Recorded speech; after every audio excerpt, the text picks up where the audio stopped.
Veg குருமாவுக்கு என்னென்ன பொருட்கள் தேவைன்னு பார்க்கலாம் வாங்க. 2 மீடியம் சைஸ் தக்காளி, 1 உருளைக்கிழங்கு, 10 பீன்ஸு, 1 கேரட், 2 பெரிய வெங்காயம் நீல வாக்கில் கட் பண்ணி எடுத்துக்கோங்க, கொஞ்சம் புதினாங்க. வாங்க குருமா எப்படி செய்யலான்னு பார்க்கலாம். நான் இன்றைக்கி குக்கரில் தாங்க செய்ய போகிறேன். குக்கர் வச்சாச்சு, ப்ரீ ஹீட் பண்ணியாச்சுங்க. ஆயில் ஊற்றிக்கலாம்.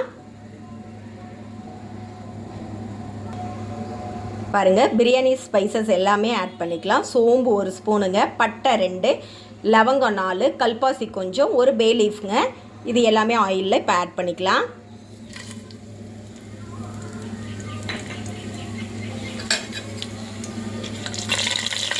இப்போ நம்ம வெங்காயம் ஆட் பண்ணிக்கலாம்.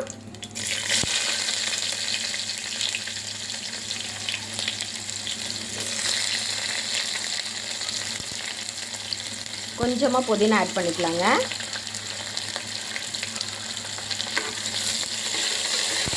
லைட்டாக வதங்கினா போதுங்க. காய் கூட சேர்ந்து எல்லாம் நல்லா வேக தான் போகுது. இப்போ நம்ம தக்காளி ஆட் பண்ணிக்கலாம்.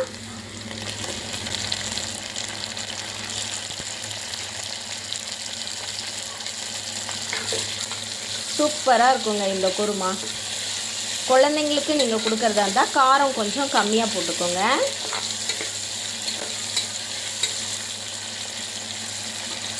தக்காளி இந்த அளவுக்கு வதங்கினா போதுங்க. இப்போ நம்ம அரிஞ்சு வச்சுருக்க வெஜிடபிள்ஸ் எல்லாம் ஆட் பண்ணிக்கலாம். கேரட், பீன்ஸ் சேர்த்திக்கலாம், உருளைக்கிழங்கு, எல்லா காயும் நல்லா கிண்டி விடலாங்க.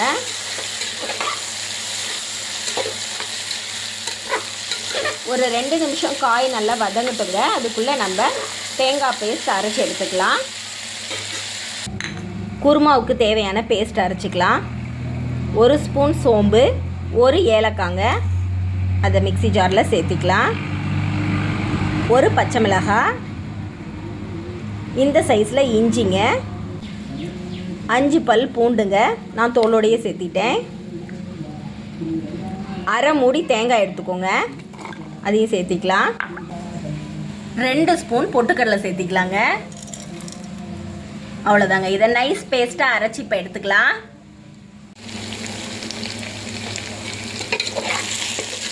பாருங்கள், ஒரு 2 நிமிஷம் காயெல்லாம் நல்லா வதங்கிருச்சுங்க. 1/2 ஸ்பூன் மஞ்சள்தூள் சேர்த்திக்கலாம். 1 ஸ்பூன் தனி மிளகாய் தூள், கரம் மசாலா 2 ஸ்பூன் சேர்த்திக்கலாம். இப்போ தூள் எல்லாம் நல்லா மிக்ஸ் பண்ணி விடலாங்க.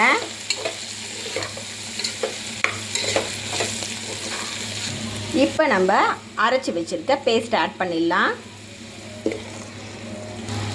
தேவைக்கேற்ப தண்ணி ஊற்றிக்கலாங்க.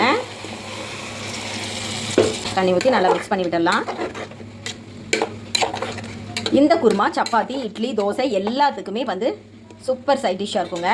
இன்னும் கொஞ்சம் தண்ணி சேர்த்திக்கலாங்க. குருமாவுக்கு தேவையான கல்லுப்பு சேர்த்திக்கலாங்க.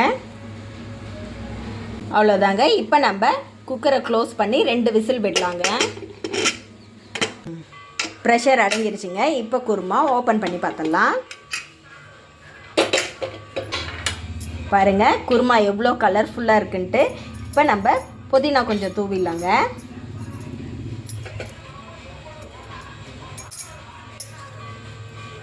புதினா தூவியாச்சு. குருமா பாருங்கள் எவ்வளோ ஸ்ட்ரக்சர் சூப்பராக இருக்குன்ட்டு. இந்த குருமாவை உங்கள் வீட்டில் நீங்களும் கண்டிப்பாக ட்ரை பண்ணி பாருங்கள். வாசமே செம்மையாக இருக்குங்க. சப்பாத்தி ரெடிங்க. குருமா ஊற்றிக்கலாம். அட்டகாசமாக இருக்குங்க இந்த குருமா.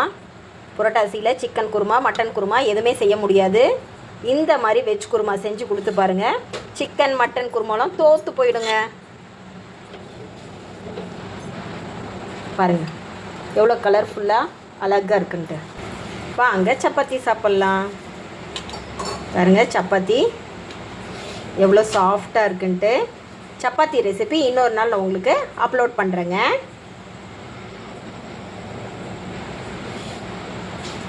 டேஸ்ட் பண்ணலாங்களா? நான் டேஸ்ட் பண்ணி சொல்கிறேங்க.